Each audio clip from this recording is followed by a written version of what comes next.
Menteri Hukum dan HAM Yasona Laoly berencana membebaskan napi koruptor karena corona. Alasan utamanya, lapas yang kelebihan kapasitas akan membuat penyebaran virus ini tidak terkendali dan jika satu tertular akan membahayakan semua.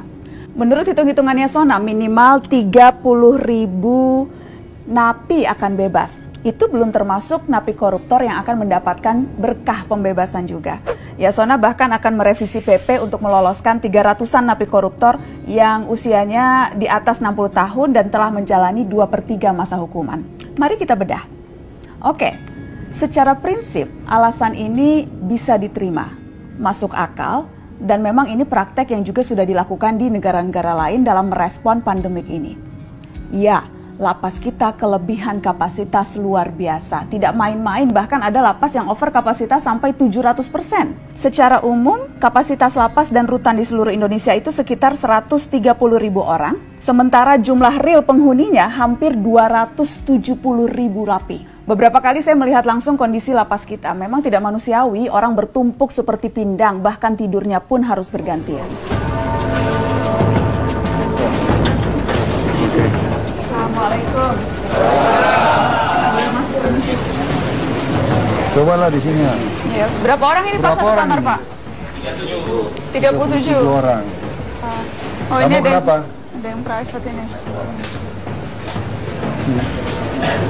2 orang di sini. 2 di sini semua. Di bawah sini semua ya Pak, gitu ya. Aja udaranya di dalam panas walaupun pakai kipas angin. Iya, apalagi karena banyak orang kan. Banyak orang ini. Panas. Kondisi ini jauh dari ideal dan alasan kesehatan mencegah penyebaran corona menjadi valid. Khusus apalagi untuk napi dengan tingkat resiko besar memiliki sakit bawaan dan usia lanjut. Demi alasan kemanusiaan, pembebasan mereka dengan syarat-syarat tertentu sangat bisa diterima. Tapi alasan ini menjadi mengada-ngada ketika kita bicara soal napi koruptor.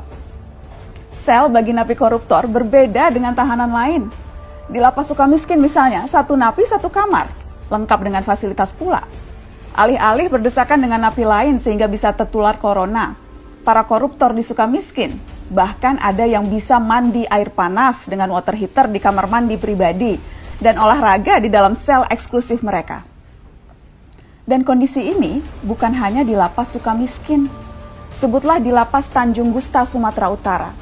Sel napi koruptor di sana jauh lebih nyaman. Menteri Yasona sendiri yang mengakui kebijakan umumnya di seluruh Indonesia, sel napi koruptor dipisahkan dengan napi umum. Jadi rata-rata mereka mendapatkan tempat tidur masing-masing dan juga ruangan sel yang masih memadai dibandingkan dengan napi lain. Assalamualaikum. Kita buka sepatu ya. Halo Bapak. Habis ini nonton. Itu soalnya ada TV di sini Pak ya? Iya, tapi di luar, Bu. Jadi bisa nonton. Di luar mana? Kita, Pak, ujung-ujung kita nggak kasih. Oh. Untuk umum. Untuk umum. Kalau di dalam nggak ada, Pak. Oh, nggak boleh. Ini daftar namanya ya Pak? Iya. Ada berapa orang Pak? 19 di dalam sini. Iya. Bang, ayo. Ini lainnya ya terang. Ya. Paksa dibuat tingkat Paksa nih. dibuat ini, ya, karena tidak muat lagi. Jadi 4 di bawah, kemudian 4 di atas, 8, di atas ini lagi, di atas itu ya. 2 sebenarnya. Oh, di atas ini 2, ini, sama itu. Tapi berarti satu orang dapat satu tempat tidur ya Pak? Karena tadi di sana satu kamar bisa 40. Ya. 40 orang. Ruangannya mungkin agak beda. Agak besar. Iya, tapi nggak terlalu jauh juga lah mungkin. Besar. Emang kalau nganti penampakannya itu gudana juga agak Karena harus dipisahkan tikor dengan ini ya. Itu harus maksudnya karena memang undang-undangnya atau karena lebih ke kebijakan setiap rutan atau lapas? Iya, pada umumnya kan tipikor dipisahkan sama dengan di Sukamiskin. Tapi itu jadi memang kebijakan itu yang sejak dulu ya. kebijakan yang memang diambil. Itu dari segi fasilitas. Sekarang mari melihat angka. Dari hampir 250.000 napi di seluruh negeri, yang napi koruptor jumlahnya sekitar 4.500-an. Berarti itu sekitar 1,8% dari total napi. Jadi pembebasan napi koruptor dengan tujuan menghambat penyebaran COVID-19 di lapas menjadi tidak relevan karena angkanya sangat kecil dibandingkan dengan napi kejahatan lain, hanya 1,8%. Menjadi wajar kalau kemudian sejumlah aktivis pegiat anti korupsi curiga kebijakan membebaskan napi koruptor ini hanyalah akal-akalan saja. Sudah beberapa kali Kementerian Hukum dan HAM berupaya untuk meringankan hukuman koruptor lewat revisi peraturan perundang-undangan.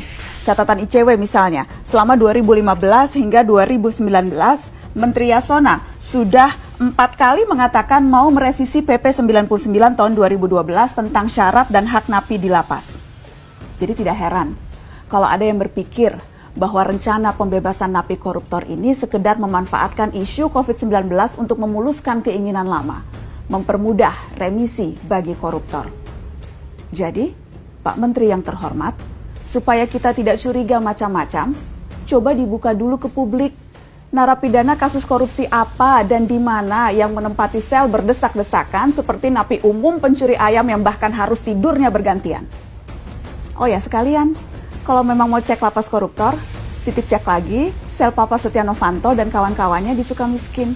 Lagi di sel nonton Netflix atau lagi pelesiran makan di warung Padang ya?